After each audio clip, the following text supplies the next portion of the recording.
Somewhere in that darkness, other men were already dead. The Central Pacific Railroad was attempting something that every engineer in America had called impossible. They were building a railroad through the Sierra Nevada mountains in the middle of winter, not around the snow, through it, and the men doing the actual work, the ones swinging picks and hauling granite in temperatures that froze their breath solid, were dying faster than the company could count. Over the next 3 years, these workers would blast 17 tunnels through solid granite.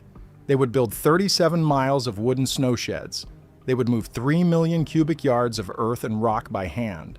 And they would do all of this while winter buried them under drifts taller than a 3-story building. This is the story of how America carved a railroad through 40 feet of snow and the thousands of men who never lived to see it finished.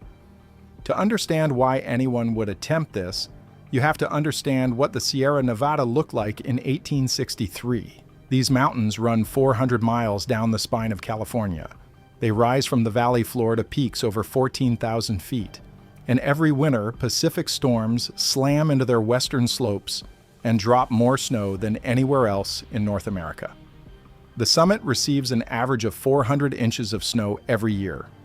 In bad years, that number climbs to 600. To put that in perspective, the average American city receives about 30 inches. The Sierra receives 20 times that amount. The snow does not fall gently.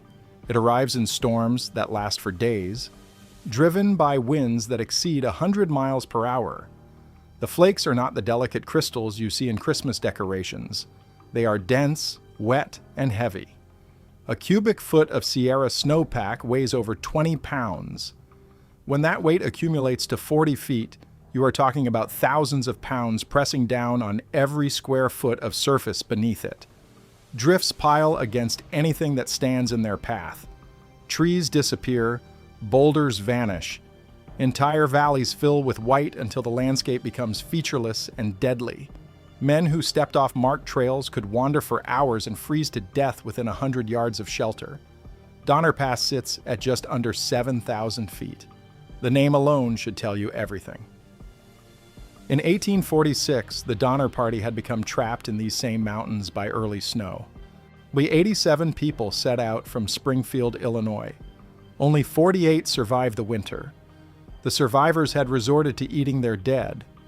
The rescue parties found bodies butchered for meat. They found skulls split open for the brains inside. They found children who had watched their parents die and then consume their flesh to survive. The pass was a graveyard with a view. But Donner Pass was also the lowest crossing point in 300 miles of granite. If you wanted to connect California to the rest of America by rail, you had to go through it. There was no other way. Theodore Judah was the engineer who proved it could be done. He spent years surveying these mountains on foot, climbing peaks, measuring grades, and calculating curves. He found a route that rose 4 feet for every 100 feet of track. Steep by railroad standards, but not impossible. Judah was a visionary, but he was also a realist. He understood the snow problem better than anyone. His original surveys included detailed notes on snow depths, storm patterns, and avalanche paths. He mapped the locations where drifts accumulated and identified the slopes most likely to release deadly slides. He also understood that building through these mountains would require a commitment that bordered on obsession. The terrain was brutal. The weather was lethal. The engineering challenges were unlike anything American railroad builders had ever faced. The Pacific Railroad Act of 1862 made it law. 2 companies would build toward each other from opposite ends of the continent. The Union Pacific would start in Omaha and build west across the plains. The Central Pacific would start in Sacramento and build east through the most difficult terrain on the continent. The financial incentives were staggering. The government would provide loans of $16,000 for every mile of track laid on flat ground. For track laid in the mountains, that figure jumped to $48,000. Whoever built more track would get more money, more land, and more power. The 4 men who controlled the Central Pacific were merchants from Sacramento. Leland Stanford sold groceries. Collis Huntington sold hardware. Mark Hopkins kept the books. Charles Crocker handled construction. History remembers them as the Big Four, and history is generous. They had never built a railroad in their lives. But they had money, and they had ambition, and they hired a construction superintendent named James Harvey Strobridge, who had both experience and a volcanic temper. Strobridge had lost an eye to a blasting accident on the San Jose Railroad years earlier. A premature detonation had sent rock fragments into his face. The company surgeon removed what was left of the eye with a pocket knife and no anesthesia. Strobridge was back at work within a week. He wore the empty socket like a badge of honor. When workers complained about conditions, he reminded them that he had given more to railroads than they ever would. When foremen fell behind schedule, he appeared in their camps at dawn and made their lives miserable until the work sped up. He was exactly the kind of man you needed to build a railroad through the impossible. The problem in 1864 was workers. White laborers did not want to work on the railroad. The pay was $30 a month, the conditions were brutal, and the California goldfields still promised faster fortunes. Strobridge hired anyone who would show up, but they kept disappearing. They would work a week, collect their pay, and vanish into the mountains looking for gold. The turnover was devastating. A crew that took weeks to train would evaporate overnight. Strobridge found himself training the same positions over and over, watching experienced workers walk away and leave behind the greenhorns who would cause the next accident. Charles Crocker had an idea. 50,000 Chinese immigrants lived in California, most of them former gold miners who had been driven out of the camps by racist violence. They were desperate for work. They were willing to take whatever wages the company offered, and unlike white workers, they had nowhere else to go. Strobridge resisted. He did not believe Chinese workers had the strength for railroad construction. He called them physically unsuited for heavy labor. They were too small, he said, too weak. They would never be able to handle the work. But Crocker overruled him and hired 50 Chinese workers as an experiment. Within weeks, Strobridge had changed his mind entirely. The Chinese workers organized themselves into crews of 12 to 20 men. Each crew had a headman who negotiated with the company and distributed wages. They worked from sunrise to sunset without complaint. They avoided the alcohol that caused so many accidents among white workers. And they approached every task with a methodical precision that Strobridge had never seen. They also brought their own food. While white workers ate salt pork and beans from company kitchens, the Chinese workers prepared rice, dried fish, vegetables, and tea. Their diet was healthier. They got sick less often. They worked longer hours without collapsing from exhaustion. More importantly, they did not quit. By 1865, the Central Pacific was hiring Chinese workers by the thousands. They sent recruiters to Canton and Hong Kong to bring over more. Ships arrived in San Francisco carrying hundreds of young men who had signed contracts to work on the railroad. Most had never seen snow. Most had never been more than a few miles from their home villages. At the peak of construction, where nearly 15,000 Chinese laborers worked on the railroad. They represented 90% of the workforce. The company paid them $30 a month, the same as white workers. But there was a critical difference. White workers received room and board from the company. Chinese workers had to pay for their own food and shelter out of their wages. In reality, they earned far less for the same brutal work. They also died more often, but the company did not keep records of Chinese deaths. Not officially. When a white worker died, his name went into a ledger. When a Chinese worker died, his body went into the ground, and the crew kept working. The Central Pacific did keep records of expenses. We know exactly how much they spent on black powder and nitroglycerin. We know how many board feet of lumber they purchased. We know the price of mules and wagons and iron rails. We do not know how many Chinese workers died building this railroad. Now, here is where the real nightmare begins. By the autumn of 1866, the railroad had reached the western slope of the summit. The track ran along the edge of cliffs that dropped 1,000 feet to the American River below. It crossed ravines on wooden trestles that swayed in the wind. It wound through forests of pine and fir so dense that workers had to clear trees for a quarter mile on either side of the grade. And directly ahead lay the summit tunnel. Tunnel number 6, 1,659 feet of solid granite. The workers called it the Big Hole. Granite is one of the hardest rocks on Earth. It does not crack or crumble like limestone. It does not shatter along natural seams like shale. When you strike granite with a hammer, the hammer bounces back. When you drill into granite, the drill wears down faster than the rock. The granite at the summit was particularly dense. Geologists measured its hardness at 7 on the Mohs scale, harder than steel. The rock had been compressed by millions of years of tectonic pressure until it was nearly impervious to human tools. The standard method for tunneling through rock was to drill holes by hand, pack them with black powder, light the fuse, and run. 2 men would hold a steel chisel against the rock face while a third swung an 8-pound hammer. After each strike, they rotated the chisel slightly to keep the hole round. A skilled team could drill a hole 1 inch deep in about 15 minutes. A blast hole needed to be at least 18 inches deep to hold enough powder for an effective charge. That meant 3 hours of drilling for a single hole. A typical blast required a dozen holes. That meant 36 hours of drilling for one blast that might advance the tunnel 6 to 12 inches. At that rate, the summit tunnel would take years. The Central Pacific did not have years. The Union Pacific was racing across the flat plains of Nebraska, laying miles of track every day. Their terrain was easy. Their workers could see the horizon in every direction. They were not drilling through granite or dodging avalanches. If the Central Pacific could not get through the Sierra, they would lose the race and the fortune that came with it. Strobridge divided his crews and attacked the tunnel from both ends. He sank a shaft down from the top of the ridge to create 2 more working faces in the middle, 4 headings, all advancing toward each other through the darkness. The Chinese workers descended into the mountain on rope ladders. The central shaft dropped over 70 feet straight down into the granite. At the bottom, tunnels branched east and west, lit only by candles that consumed what little oxygen the ventilation shafts provided. The air in the tunnels was thick with granite dust. It coated everything. It got into the workers' eyes and their lungs and their food. Many of them developed silicosis, a lung disease caused by inhaling rock particles. Silicosis is incurable. It destroys the lungs slowly over years or decades.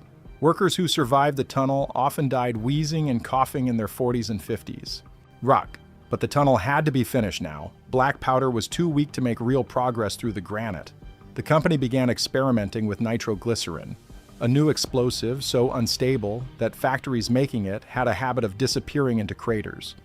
Nitroglycerin was invented by an Italian chemist named Ascanio Sobrero in 1847. He immediately recognized its dangers and warned against any practical application. The compound was so sensitive that a dropped bottle could level a building. Heat, friction, or shock could trigger detonation without warning. In 1866, a warehouse storing nitroglycerin exploded in San Francisco, killing 15 people and destroying an entire city block. The same year, another explosion in Panama killed 40 workers and demolished a shipping terminal. Nitroglycerin had earned a reputation as liquid death, but nitroglycerin was also 5 times more powerful than black powder. One charge could do the work of 5. The Central Pacific needed that power. A Scottish chemist named James Howden set up a manufacturing operation on the summit. He produced nitroglycerin in small batches, never more than a few gallons at a time. The compound was stored in insulated containers packed with sawdust to cushion against shock. It was transported to the tunnel faces by hand, carried by workers who understood that any stumble could be their last. The Chinese workers learned to handle nitroglycerin with terrifying calm. They poured it into drill holes with steady hands, using wooden ladles that would not create sparks. They tamped it gently with wooden rods, taking care not to compress the liquid too quickly.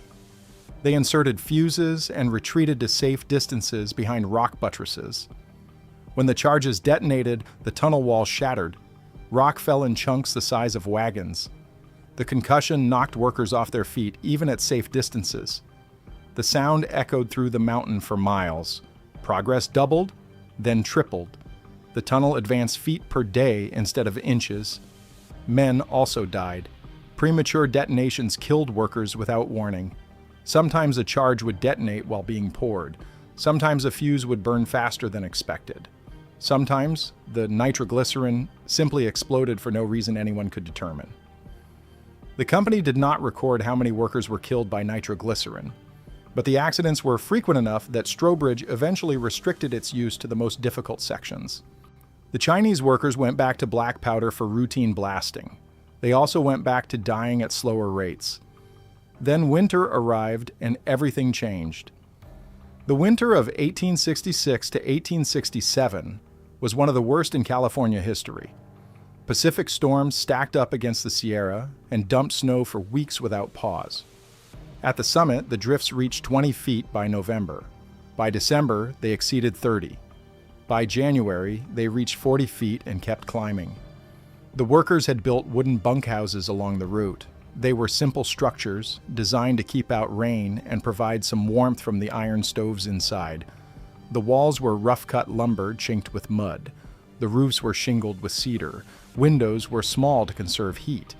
Nobody had designed them to disappear under 40 feet of snow, but that is exactly what happened. Imagine waking up in a room with no windows and no light. The door will not open because the snow has buried it completely.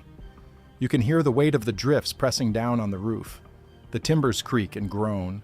The air is thick and stale because the ventilation shaft your crew dug has partially collapsed. If that shaft collapses completely, you suffocate. If the roof gives way under the weight, you are crushed. If you dig your way out and the avalanche releases, you are swept into the canyon and buried alive. This was daily life at the summit for the winter of 1867. The Chinese workers adapted with remarkable ingenuity. They dug tunnels through the snow connecting their bunkhouses to the work sites. Some of these tunnels ran for hundreds of feet beneath the surface. They reinforced the walls with timber and lined the floors with planks to keep workers from sinking into the softer snow beneath. The tunnels created an underground world. Workers traveled from camp to work site without ever seeing the surface. They ate and slept and worked in a maze of frozen corridors. The only daylight came from ventilation shafts that had to be constantly maintained to prevent collapse. Men lived and worked in this frozen underworld, never seeing the sun for weeks at a time. The work continued. In the tunnels beneath the snow, crews kept drilling and blasting. The granite did not care what the weather was doing above. It still took 400 men working in shifts to advance the big hole a few feet per day. The conditions underground were almost preferable to what waited above. The snowpack in the Sierra is not stable. It settles and compresses under its own weight. It shifts when temperatures change. And when conditions align in exactly the wrong way, entire mountainsides release at once. The workers called them avalanches. The Chinese workers called them White Death. An avalanche begins with a fracture. A slab of compacted snow breaks free from the slope and begins to slide. The slab might be 100 feet wide or 1,000. It might be a few feet thick or 20. Once it starts moving, nothing can stop it. As the slab slides, it gathers mass and speed. It picks up loose snow beneath it. It accelerates down the slope.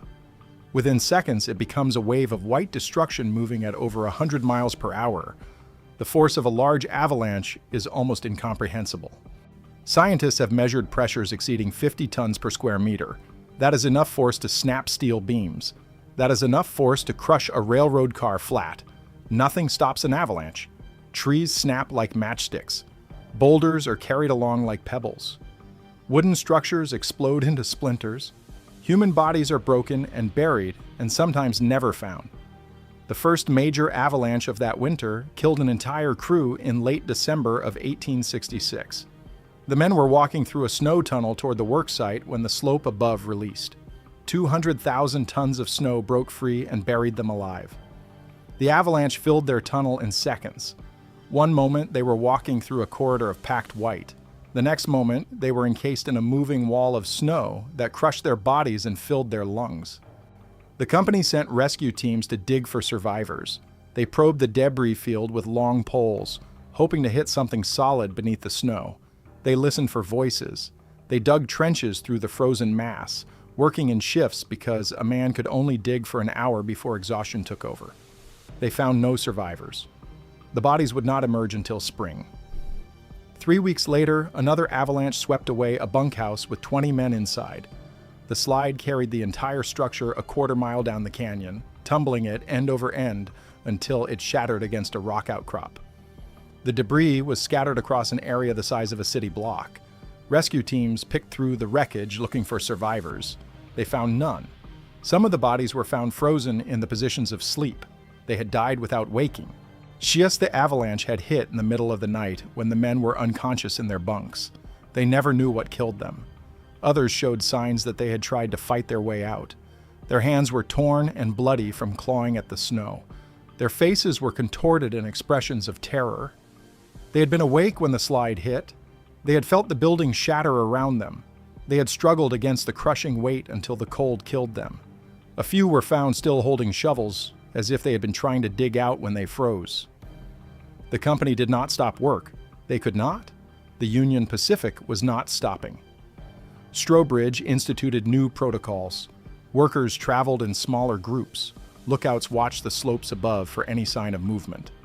When the wind picked up and the snow began to slide, foremen blew whistles and everyone ran for the nearest shelter. It was not enough. The avalanches came without warning. They came at night when workers slept. They came at midday when the sun warmed the surface layer and loosened the bonds holding the pack together. They came during storms and after storms and on clear days when the sky was blue and the air was still. By the end of that winter, the Central Pacific had lost an unknown number of Chinese workers to avalanches. The company's official records are deliberately vague. Strobridge estimated dozens. Other contemporary accounts suggest hundreds. The true number is probably impossible to know, because the company simply did not track Chinese deaths with any precision. What we do know is that bodies kept appearing in the spring thaw for years afterward. Workers grading the roadbed would find bones and tattered clothing emerging from the melting snow. Sometimes they found tools still clutched in frozen hands. Sometimes they found personal effects, letters in Chinese characters, jade amulets, photographs of families who would never see their sons again. One account describes finding a Chinese worker frozen upright, one arm raised above his head. The rescue crews theorized that he had been standing near the entrance of a snow tunnel when the avalanche hit. He had tried to climb toward the surface as the snow buried him. He made it 3 feet before the cold killed him. His name was not recorded. None of their names were recorded. The ghosts of that winter haunted the summit for decades, but the tunnel kept advancing. By August of 1867, the crews working from opposite ends of the big hole could hear each other's drills through the rock. The headings were within feet of meeting. On August 28th, the last blast opened a hole through which workers could see the candlelight of the opposite face. The summit tunnel was complete. The alignment was nearly perfect. The two headings met with less than 2 inches of error over more than 1,600 feet. The crews had worked in complete darkness, unable to see more than a few feet ahead, guided only by surveyors' calculations and their own steady hands. Modern engineers consider this a remarkable achievement even by today's standards. The Chinese workers had done it with hand drills, black powder, nitroglycerin, and an unimaginable tolerance for dying in the dark. The Central Pacific celebrated. The newspapers proclaimed victory over the granite wall, but nobody had solved the snow problem. The tunnel went through the mountain, the track went over it, and every winter the snow would bury the track and stop the trains. Charles Crocker understood this. He had watched his workers die in the avalanches. He had seen the drifts swallow entire camps. He knew that even with the tunnel complete, the railroad would be useless 6 months out of every year unless they found a way to defeat the snow. The solution he proposed was audacious. Instead of fighting the snow, they would build a roof over the railroad. Not a roof over a few hundred feet, a roof over 37 miles of track. They called them snow sheds. The concept was elegant in its simplicity. You build a wooden structure over the track, sloped on one side to match the angle of the mountain. When avalanches sweep down from above, they slide over the roof and continue down the canyon. The track beneath stays clear. The trains keep running. Building those sheds was almost as hard as building the tunnel. The sheds had to support the weight of 40 feet of snow pressing down from above. They had to survive impacts from avalanche debris traveling at highway speeds. They had to resist fires from locomotive sparks. and they had to be built on terrain so steep that workers had to rope themselves to trees to avoid falling into the canyons below. The Central Pacific brought in lumber from every mill in California. Entire forests were clear-cut to supply the timber. The wood was hauled up mountain trails by mule trains, and Chinese workers carrying loads on their backs that weighed more than they did. The sheds themselves were engineering marvels. The walls on the uphill side were built of massive timber beams, some measuring 2 feet thick. These walls had to absorb the impact of avalanches without shattering. They had to support loads that would crush an ordinary building. The roofs were constructed at angles that matched the natural avalanche paths, allowing the snow to slide over rather than pile against the structure. Getting these angles wrong meant the shed would accumulate snow until it collapsed. In the most dangerous sections, the company built galleries. These were sheds with stone walls on the uphill side, carved directly into the mountain. The stone was quarried from the railroad cuts and shaped by the same Chinese workers who had built the tunnels. The galleries were nearly indestructible. Avalanches would sweep over the stone and timber roof while trains passed safely beneath. The Chinese workers built most of them. They shaped the timbers by hand with axes and adzes. They drove the spikes with sledgehammers. They constructed scaffolding on cliffs that dropped hundreds of feet to the canyon floor. When a man fell from the scaffolding, his body tumbled into the canyon. Sometimes it was recovered, sometimes it was not. They worked through the summer of 1868 and into the fall, racing to finish before the next winter arrived. They did not quite make it. The winter of 1867 to 1868 was worse than the year before. On February 18, 1868, then a massive storm buried the summit under another 40 feet of snow. An avalanche broke loose from the slope above the work camps and carried a bunkhouse, a cookhouse, and 15 Chinese workers into the canyon below. The company sent search parties. They probed the debris field with long poles. They dug trenches. They found equipment. They found clothing. They did not find any survivors. 2 weeks later, another avalanche killed more workers at the same location. The company finally abandoned that camp and moved the surviving crews to a safer position. When spring came, the melting snow revealed the full cost of that winter. Bodies emerged from the drifts in twisted positions. Some had been crushed by the weight of the snow, others showed no visible injuries and had simply frozen to death in the darkness.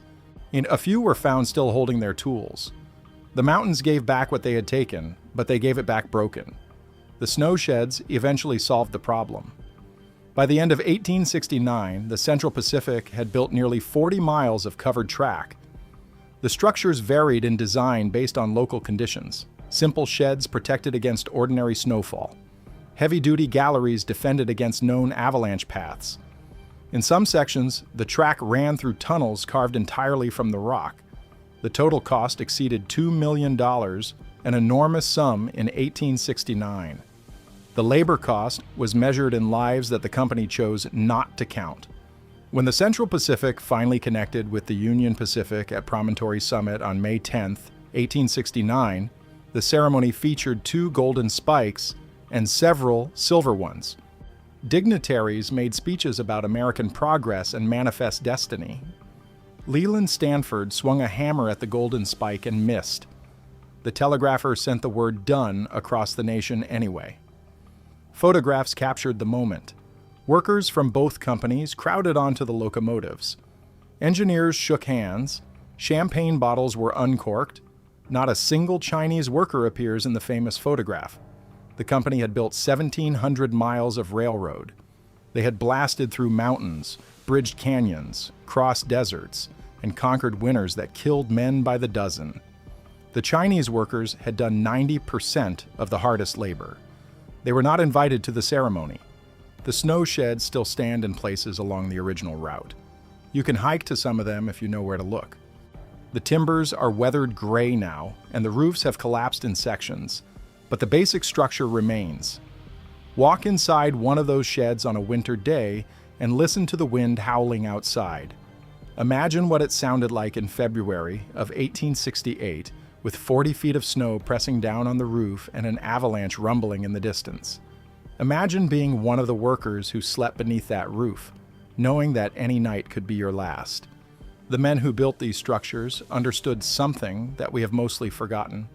Progress has a price, and that price is paid in human lives. The railroad that connected California to the rest of America was built on the bodies of workers who died in granite tunnels and avalanche debris fields and frozen bunkhouses at 7,000 feet. And we do not know how many Chinese workers died building the Central Pacific. Estimates range from 600 to over 1,000. The company kept detailed records of expenses, track mileage, and timber usage. They did not keep detailed records of Chinese deaths. This was not an accident. This was a choice.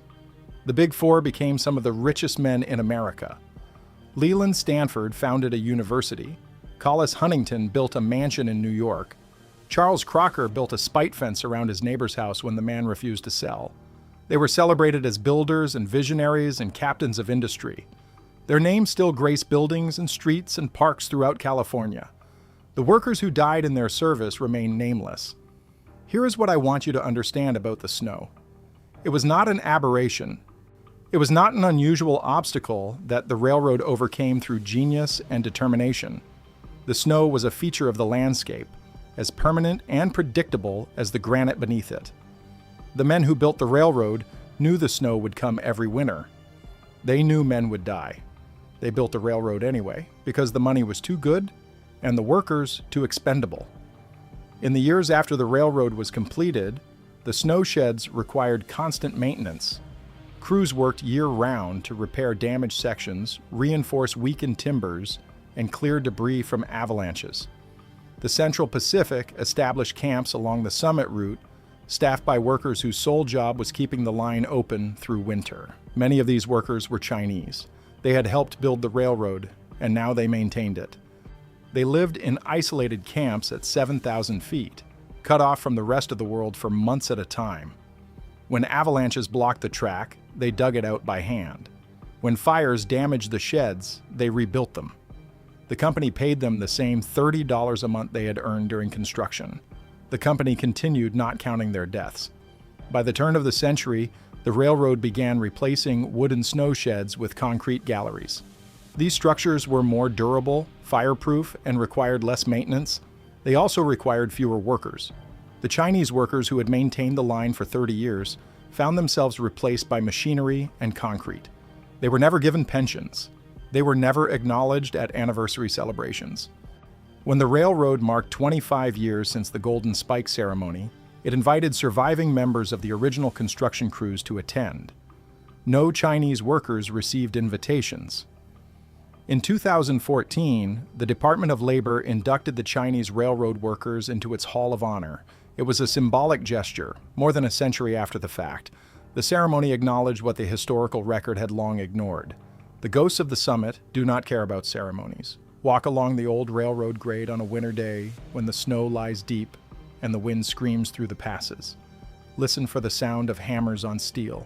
Listen for the crump of black powder charges deep underground. Listen for the roar of avalanches sweeping down the slopes. The mountains are still there. The snow still falls. And somewhere beneath the drifts, the bones of workers who died 150 years ago rest in graves that have never been marked. This is the history we inherit. The next time you travel through the Sierra Nevada, look at the slopes above the highway. See those scars running down the mountainsides? Those are avalanche chutes. The snow still comes down the same paths it has followed for 10,000 years. Now, look at the rock cuts where the road was carved into the mountain. See the tool marks in the granite? Chinese workers made those marks 150 years ago, swinging hammers in the summer heat and freezing to death in the winter cold. The mountains remember what we have chosen to forget. The next time someone tells you that progress is inevitable, remember the summit tunnel. Remember the avalanches. Remember the workers who descended into the granite every morning knowing they might not come back up. Progress is not inevitable.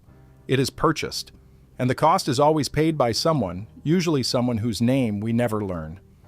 The snow still falls on Donner Pass every winter. The trains still run through tunnels that Chinese workers carved from solid rock. The mountains still remember what we have chosen to forget. This is the debt we inherit. This is the history we carry.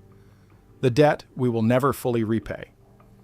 There is a memorial now at the summit near the eastern portal of Tunnel Number 6. It consists of a bronze plaque mounted on a granite boulder. The plaque acknowledges the contribution of Chinese workers to the construction of the railroad. It does not list any names because there are no names to list. The granite boulder came from the same formation that the workers blasted through 150 years ago. Touch it, and you can feel the hardness beneath your fingers. You can imagine what it was like to swing a hammer against this rock for hours at a time, knowing that every inch of progress was purchased with sweat and blood and years of your life. The workers who built this tunnel were mostly young men.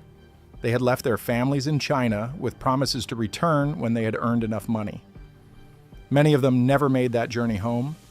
Their bones rest in unmarked graves scattered across the Sierra Nevada, from the foothills near Auburn to the high desert east of the summit. Some were returned to China for burial. Chinese tradition holds that a person should be buried in their homeland, near their ancestors.